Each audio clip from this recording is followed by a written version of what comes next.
Hello, everyone, and welcome. This is the webinar for the beginning of the year, a bit of a tradition at MEF, when we look back and most likely we look forward as well at the next year and what's going to happen, which one of the big debate is going to dominate the next 12 months. So we do that as every year with the members of the board. So thanks to all the board members. Thank you all for being here. And well, quite a few of you, 9 of you.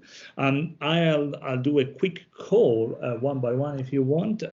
We have, in no particular order, but if not, what I can see you in front of me, Rafael Pelon from Pelon Advocados, from our Brazil office as well of MEF. We do have Andrew Budd, the CEO of iProve and chairman of our board. We have Dawood Galani, the chairman and CEO of Celosis. Hello, Dawood. We don't have your pictures, but we can hear you, which is great. We have Anurag Agarwal, the director of messaging at Tata Communications. Hello, Anurag. Hello. And Edwin Carvalho from Vonage, the senior carrier services director. So, hello, Edwin.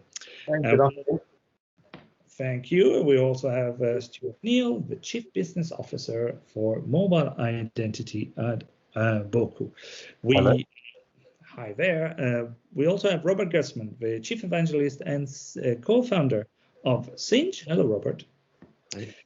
We have Wahid Adam, the executive chairperson for iTouch Messaging Services. Hello, Wahid. And I should say, last but not least, Jason Lunn, the SVP for commercial at IMI Mobile. I think that's all, the 9 of you. Hello, everyone.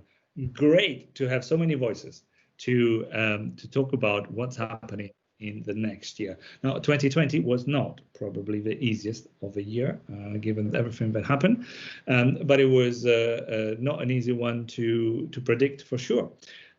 Some of the themes and some of the trends, though, it's things that we have discussed here. The digital transformation where we're seeing in 2020, the big required of remote services, that's actually something that's been discussed around these virtual worlds for a long time. So great to have you all here. But the board of MEF asked one thing, and that thing was to show and to take the pulse and to show a bit more of our own community and what they were thinking about it. So we have been working on the business confidence index. The business confidence index is a bit of our attempt to take the pulse, as I was saying. Now, when we've done it 3 times in 3 quarters this year, we showed that the industry is overall, in mobile at least, generally positive. And we've seen that continuing in Q1 2021. How is that? Well, possibly fueled by the digital transformation that so much of what we do seems to be important for supporting the shift in the industry in terms of pandemic, and not just our industry, but all industries, I should say. However, probably worth noting that Q4, either because of seasonality or other reason, seems to be a bit weaker. So if you look back at the numbers, it's still the majority of our respondents, more than 250 this quarter as well, are still saying there's going to be a good quarter with growth of more than 5% or more than 10%. In another quarter, I think it's stable. So overall, things are going okay in terms of revenues, but there was a bit of a realization that it might not be the same speed as last year. We've lost a few percentage points. And I should say equally, some of the ecosystems are doing better than others. Mobile personal identity and enterprise communication seems to have a lot of positive, there's a lot of confidence in there, more than the others. Specifically, the laggards at the moment seems to be mobile Internet of Things, so mobile IoT, and mobile advertising, even if even there, overall things remain positive. Now, dear board members, this is what the industry says, but what do you think? The first question to you all is, well, do you agree with these numbers? Is this confidence index too rosy? I'll start with our chairman, maybe Andrew Budd. What would you like to say about what does the industry think of itself? Is that So this gives you a certain sense of perspective, Dario, because I was instrumental in helping to move the very first. So this gives you a certain sense of perspective, Dario, because I was instrumental in helping to move the very first MEF industry confidence survey around the time of the financial crash in 2009. And at that time, the industry was also much more optimistic than the mainstream. And the reason is we're a future-oriented industry. We're an industry focused upon meeting existing and emerging needs using advanced methods that are better than the way things have gone before. So it's obvious that that we're going to be more optimistic. I mean, we're focused towards the future. And I think particularly in a COVID world, we all believe that the future is going to look a bit better than the recent past.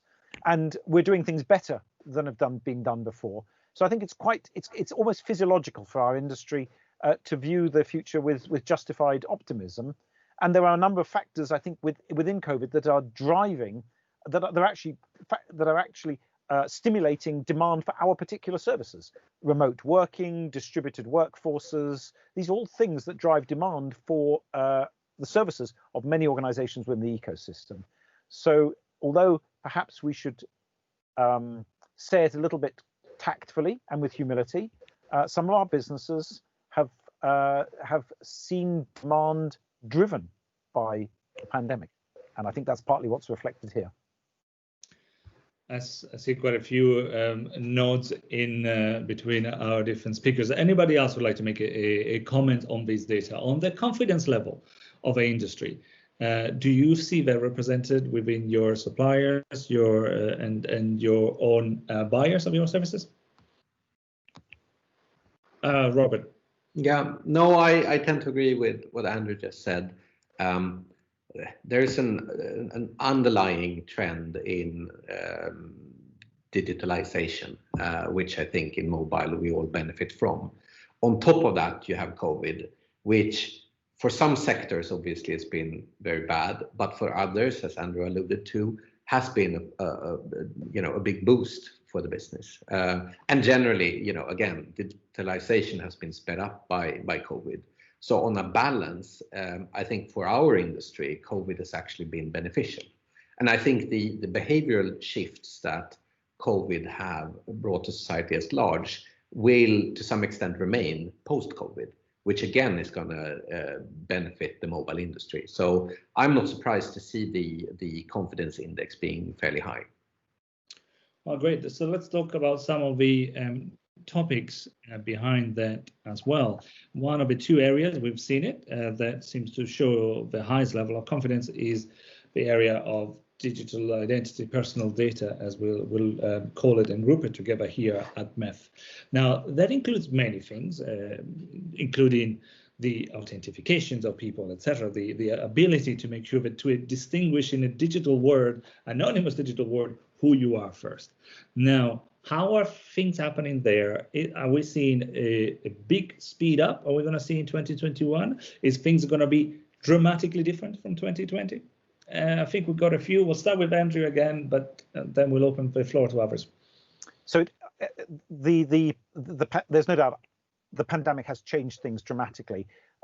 People have been discussions have been going on about digital identity for over 10 years in many territories. In particularly in places like the United States and in the UK, this has been a topic that has rolled around and around. The pandemic has introduced an incredible dynamism into these discussions. Suddenly, it's gone from being something that's potentially of some interest to being an absolute necessity. So you're starting to see in the UK, for example, we're seeing an unprecedented move in the UK for the first time to actually work towards an organized approach to reusable digital identity. In the United States, we're seeing 2 bills introduced that will move things forward. Australia is seeing movement. Singapore recently launched SingPass, their national digital identity platform. EIDAS is both moving forward rapidly and is about to undergo a further development for European digital identity. So I think the pandemic has brought forward many changes in digital identity by about 5 years. It's quite dramatic what's happened. At the same time, we're seeing tremendous levels of fraud. We're working with a national government to protect, for example, to protect payments of government benefits. And the attempted fraud rates we're seeing there are 2 to 3 times what we've seen anywhere else. So the pressure from moving from traditional face-to-face, maybe office-based approaches to providing services to a fully remote environment has caught a lot of the world's industry a little bit on the hop, and they're finally being exposed to what a number of us have prophets in the desert have been saying would happen under these circumstances, and all of a sudden it has started to happen. So what we've seen is, and I think what we're going to see in 2021 is a rapid movement towards the use of reusable digital identity, towards the use of much more efficient and much more cost-effective digital onboarding, and towards more secure but also more inclusive methods of remote digital authentication, something again that has been talked about, but I think in 2021 is actually going to finally move over to action. Dawood, asking you as well on from what Andrea was saying, similarly, the mobile identity, in terms of the mobile identity, has been discussed, the mobile number, for many, many years, and we haven't seen probably as yet the success that people were expecting 7-10 years ago. What do you think is going to happen in 2021 with the mere identity of a phone number? Is that seeing a revival? Well, I don't think that, it's not been a success over the past 7 years. I think, let's take it in terms of kind of baby steps. Like, we have very little else by which to clutch on. So the MSISDN has been a critical component of that digital identity. I think that, in the absence of anything else, it's the best thing. However, within the mobile ecosystem, more can be done by the mobile networks to keep the value of that mobile identity as high as possible and as secure as possible by securing the mobile network and eliminating a lot of the frauds that can occur in there, all of which is very much possible. The mobile networks, simply have to, collectively make a decision that this is something that, they want to maintain value in, and, possibly in the future derive some kind of revenue stream out of that digital mobile identity. And I think once they come to that, understanding or reckoning, maybe more thought and investment will be put into it. But at the moment, I believe it to be probably the lowest common denominator and the easiest thing by which to prove a digital identity,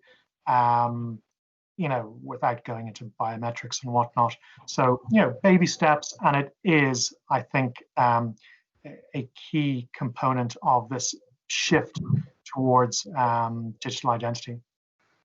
Stuart, you also been involved in this market. Do you agree with Dawood? The baby steps are coming, more than baby steps? Where are we now for 2021? Yeah, I think progress is happening rapidly. I certainly agree and hope that the mobile operators get to play a role in this.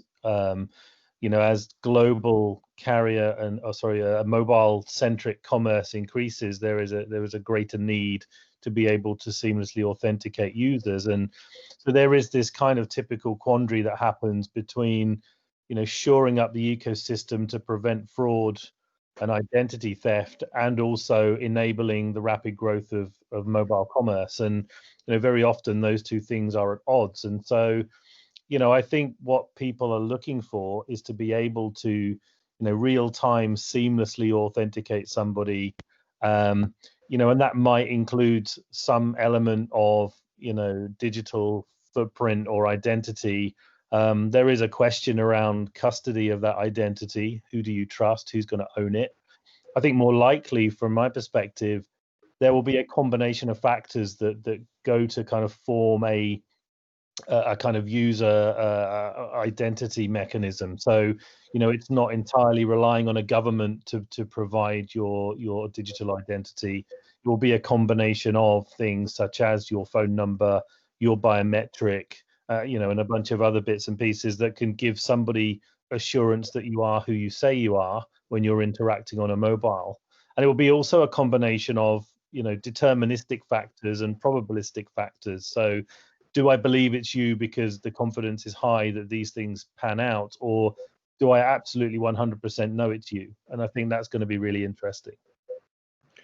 Great, and thanks, Stuart. I think there's a lot coming there. I think I probably will ask similarly some of our colleagues from the enterprise communication side, whether they also think they have something to say. As the growth of the overall solutions bring the A2p messaging, the one-time password, and the digital identity closer and closer. So what's coming with the products themselves? And probably I'll ask this one to Robert to start. What's going to happen in A2p messaging and the overall enterprise messaging market? Are we going to see more of a clash with the digital identities? It's a fight for a one-time password? I do believe that one-time password, second factor authentication on SMS is probably the world's biggest use case today. I would venture to guess that it's up towards 30% of all A2p SMSs sent. And I believe there will be a movement away from SMS to other methods, both from a user experience and security perspective, and on the other end, from a cost perspective. So you have multiple drivers behind this trend. Now, like everything else, I think short term, it's going to be slower than what people expect. Longer term, I think the impact is going to be fairly large. And I think there will not be one solution that's going to capture all of this authentication need, and there will be several ones. I share Stuart's hope, and I also believe that the mobile operators will retain a part of this, but for sure other methods will also be there that go beyond the traditional sort of mobile carrier space. Edwin, I know that you and Vonage are also working on similar on these areas as well in the API world. How do you see the growth of the A2p services as well? Well, for the time being, with everything that's happened this year around COVID, the A2p space is still quite healthy and still growing quite quickly. We're seeing 30 to 40% growth. But I do agree with my fellow board members when they say that there are other forms of digital identity that are coming in, some of which are cheaper, more seamless, and might replace to an extent the 2FA use case. That said, I don't believe that 2FA or A2p messaging is dead. There's many use cases that are coming in that involve two-way communications that actually will grow in the next few years. So it's still a very healthy space to be in. A very healthy space to be in. Well, I'm surprised we haven't heard in terms of growth and so on the anachronism that is so famous in enterprise communication now, RCS. So guys, I'm surprised we haven't talked about RCS. Jason Lund, tell us more about 2021. Wow, yeah, 2021. So I think everyone's seen loads of great use cases in RCS, but they're all little trials. I think next year we are going to see some improvements there. We're all seeing the increase in penetration rates, the automation and linking to other services, making sure that automation is there to help that customer service. And so next year, without a doubt, whether that's RCS or another player, ABC or something else, use of all of those rich communication channels by enterprises is growing all the time. And I'm very hopeful that next year we'll see that integration with those businesses to really help them and their customers. Although, there is that, I share what Stuart concerns sometimes around that optimism of development of those services, say from a mobile operator perspective. We need to make sure that the penetration continues to grow on RCS as well as data services and other things. And that's the same for anyone operating this space. The passion and the enthusiasm to improve has to be there. And COVID has helped that enthusiasm. but we need to continue to push that and push it quickly to make sure that we see this evolution that improves this industry. Well, if I may come in here, Dario. yes. I will try and, for the sake of good conversation, err towards what Edwin is saying. I think that if we go back in the history of, for example, WAP, it took at least 8 years in South Africa once WAP was launched before the services of WAP became something that everyone was using. Go back to the 90s when SMS, when mobile was born, SMS was there, but even P2P SMS didn't take off until many years later. So I want to say that with regards to RCS, that's just a sort of platform we speak about regards rich media messaging. And I still want to profess that rich media messaging is still something that the market itself is catching. So we as technologists, we as the forefront of the industry talk about something that the market hasn't yet kind of fully embraced. And I'm talking about our customers. So until our customers fully embrace rich media messaging, RCS, and the likes of any other rich platform is still in its infancy. And I want to say that when you talk about rich communication services, and now that COVID has kind of increased mobile activity, we seemingly going to have a customer base that's broadened, and one that will become a little bit more choosy in terms of content and how it's received. So I think the idea of the customer journey using traditional A2p that has good communication platforms behind it that can mine that data, creating the customer journey story, I think is where we're going to see 21 focus its richness on. It's not necessarily moving away from A2p. But it's there is more happening also at the level of your own corporate in terms of the financial structure, I would say, of the different players seems to be changing. It's lovely to see that quite a few of our known names in the industry are hitting the financial press. But what will mean for 2021 mergers and acquisitions, IPO? We've seen investments in some of the enterprise communications. Anurag, I'll start with you. What's your predictions? Where is the word in enterprise communication going to? So I'll just start on a lighter note.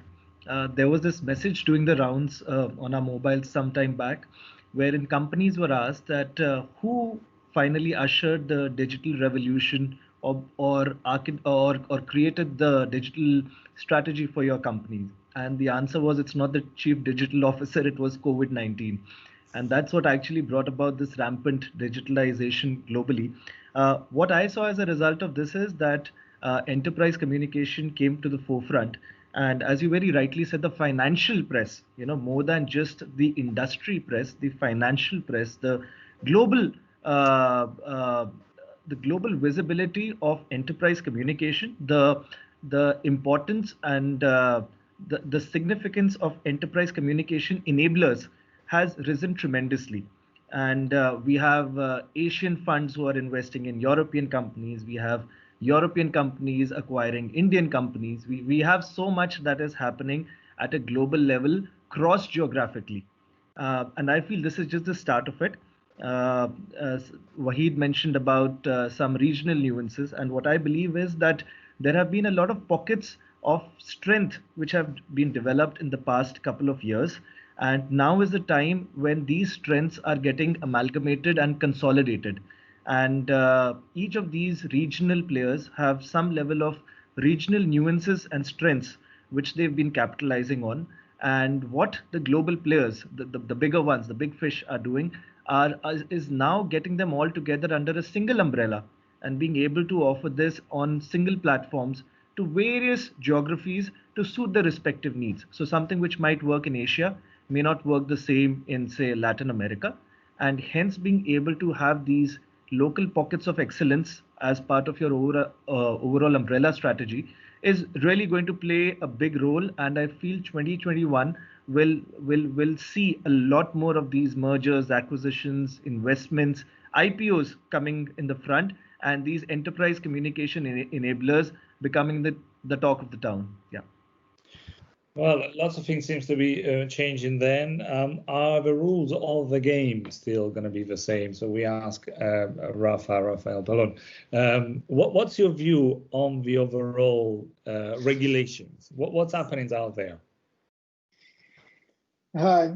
So, as we were speaking earlier, probably in 2021, what we are seeing is the end of the self-regulated or with low regulation industry, big tech. After 20 years, it's probably time for us to tackle some of the big issues that have arisen in these past 2 decades. And because of the maturity of the industry, it's becoming more and more realistic for everyone involved right now, especially regulators. And by public demand, that big tech and the technology industry became too big to avoid some kind of regulation. Because of that, we are going to see kind of tidal waves around the globe coming from Europe, the US, Latin America as well, in relationship of how to exactly regulate what regulates. It's not so easy. Those are kind of the big questions on the room right now. What can we do to make it easier for consumers and to keep competition going, but at the same time not end up with innovation or anything like that. So how do we keep innovating in a regulated box or something like that? So we are seeing like these movements coming all over the world.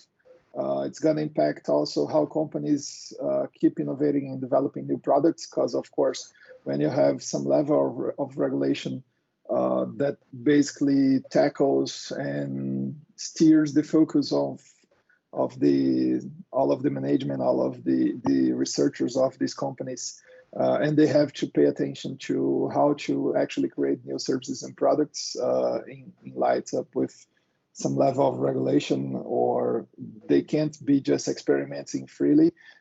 This, of course, impacts the speed and the level of innovation that we're going to see. So balancing that will be a big trend around 2021, 2022, probably. And also because of the pandemics and the digitalization of life as we know it, we are all living online right now, hence this webinar. We are seeing more and more issues arising with frauds, people living online all the time. This is, of course, not our natural state. And because of that, we are still understanding and learning how to cope with that, how to live online all the day, how to basically buy services and goods online all the time. And the level of frauds, because there's no one on the streets, of course, all of the thugs and thieves and so on, they are also living online right now. So fraud is exploding, at least in Africa, in South America, and in Asia, for all of the population that is moving towards an online world right now. Like millions and millions of people who used to have like a digital life, they are now seeing and struggling how to deal with that, how to move, how to use all of those services online.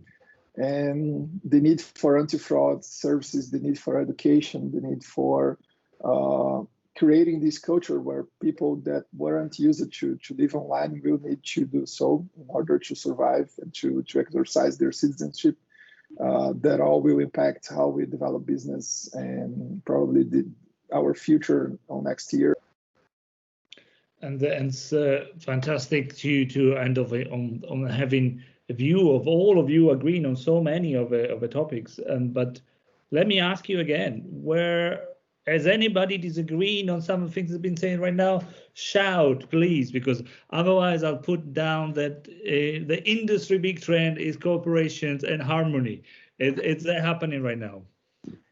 Look, I think there's going to be. It was alluded to earlier on. I think there is a bit of a crunch coming when it comes to the role of text messaging as an OTP authentication method compared to other approaches. I remember from my time in the messaging industry when this started up, and it was just fantastic. It's had a great run at it.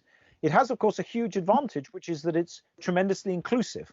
Everybody with a mobile phone can be authenticated using a text message, and that inclusiveness is a huge, has been a huge driver for its uptake. But there are issues Robert mentioned, and there are now other methods of technology. Some of them mobile phone based, of the sort that other members around the table are offering, which don't involve text messaging. And then there is cloud-based authentication, cloud-based face verification particularly, which is a very powerful measure. I think in that case, though, that's not so much a competitor to mobile-based approaches as a complement to it. We're looking to a world in which this tremendously fraud-driven, these tremendous pressures of fraud will have to be met by two-factor authentication for all, aged 9 to 90. And that's always going to involve something involving the device and something involving the person. So I think the prediction for 2021 is going to be, we're going to see cloud-based biometrics, which have the same level of inclusiveness as text messaging, plus something mobile. But the real question is that something mobile going to continue to be text messaging, or is it going to be something different, which may or may not involve the operators? And if it's not text messaging, what's that going to do to the business model of people who have, as Robert says, 30% of their revenue from that? And that's perhaps a little uncomfortable. And let me then ask you, it's in terms of making people feel uncomfortable, I'd like you all to get your own predictions. So we will measure them up in 365 days and see how we all done. Well, kidding aside, what would you say that things where things are going for 2021? And always difficult to say, but in a few words, Stuart, starting with you, what do you expect of 2021? So I would say for 2021, this will be the year where multi-factor authentication, as it relates to mobile, will grow from being a spotty teenager to being a young adolescent. So I think we're going to see tremendous progress in that area during the year. Well, here we go. We found the first spotty teenager of the year. So, Hedwin, what do you have for 2021? Well, I believe 2021 will be the year of IoT, with 5G coming on board, and the year of video. IoT and video. That's two things that we do cover on a regular basis, and has a huge impact on the industry. Anurag. I feel we are all going to get a lot more famous. And I feel the industry will adopt a lot more enterprise communication channels as opposed to what's already there. We'll move very quickly from traditional single-way messaging to conversational commerce, as we call it. And we'll see a rampant demand of rich communication services beyond RCS, but others as well, which will be there in most prevalent throughout the year. So on rich communication services, I'll jump to Jason. Jason, what's your expectations for 2021? I agree with what everybody said there, actually, around the evolution of the market, because, for me, it is about the omnichannel approach for businesses, and it is the automation of those services for enterprises. That's what we're all here for. We're here to add value to those customers, which is ourselves receiving those services, and to be able to grow the mobile industry. So using all of those services, video, RCS, other data services, actually is quite a good place to build that industry. So we see some significant growth in that in 2021. So Dawood, what would you say that is coming from 2021 from your side? I think there's going to be a lot of focus on quality of service. Unfortunately, it is a very, very competitive industry that we're all in at the moment. And I don't think everybody can suffer margin erosion for much longer. So the focus will be on quality quite significantly to try and maintain that at the very least. I think some other initiatives that will increase as well will be securing the networks that are out there. I think that's something that is always being talked about, being worked on, but in line with increasing quality, security will come of age as well. Thank you. Well, Wahid, what do you expect in 2021? Yeah. I think 21 is going to bring a lot more of the industry together for collaboration. And when I say industry, not just the mobile world, if we take fraud, as Andrew pointed out, it's become a big issue in the world. And that means the players that are affected, such as banks, the MNOs who are part of that, the aggregators who are part of that, the providers of the identity or enterprise identity controls. I think all that sort of industry is going to come together and going to have to work together. So for me, 21 is going to be a year of collaboration amongst the sector itself. And I think regards the economies, we've got to be clear that most world economies are reducing in size. And as such, that will mean that less money will be in circulation. So we may be all quite, yes, the future looks bigger and better, but I do think we must take into account the fact that there's less money on the table, and therefore things like our margins are going to be important to us, the amount of staff you carry. In other words, we're going to start leaning our operations to become, clean, lean fighting machines. I think that will be a year of cleaning up as well. A year of cleaning up, and that reminds me that Rafa, you were saying that you already had a prediction. If you want to say it's the end of self-regulation for big tech, it's another big cleaning up. Rafa, what else would you say if it's your big prediction for next year? Probably that we are entering a new, like we already got into the future. That is our future, like it or not. And we will have to learn how to live with that. So probably more digital life, less transportation and globalization of people, and more globalization of our avatars and digital selves. Avatars and digital selves. Here we go. We'll look at the outside the mobile areas as well. Robert, from your point of view, what's coming? So, I agree with what Edwin and Jason and Anurag said about the CPaaS space at large. That will continue to grow and be a very attractive market, which means consolidation. The other type of coming together than what Wahid said will continue, and I think might even increase in speed from this year. The benefits of scale, both geographically and from a unit economics perspective, are crystal clear. Also, the future, which is no longer just A2p SMS, but the whole mobile engagement over many different channels, makes it an attractive market even for the very largest companies. So the interest levels are on a totally different scale these days than they were just a couple of years ago. So consolidation driven by all of this will just continue.